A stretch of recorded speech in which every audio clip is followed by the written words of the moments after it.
100রও বেশি গল্প তোমায় বলা বাকি। জানো, আকাশ দেখা হয় না প্রায়। দরজা খুলে এগিয়ে গিয়েই বারান্দা, একরাশ হল্লা সেখানে, তবে ভেতরে এক ঝাঁক নীরব কান্না।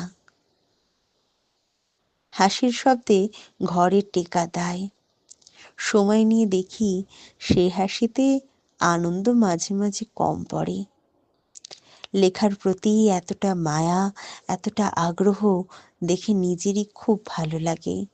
ভালো লাগে নিজেকে মেলে ধরতে, ভালো লাগে লেখাতে সে মেলে ধরা দেখতে।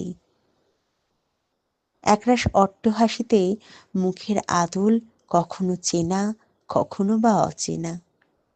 আমি দুঃখ করি না, মেঘেদের লক্ষ্য করার অবকাশ পাই না, আগের মতো আর বিশ্রাম পাই না। তবে এই লেখাগুলোর মাঝে একটু আরাম খুঁজি, এই যা।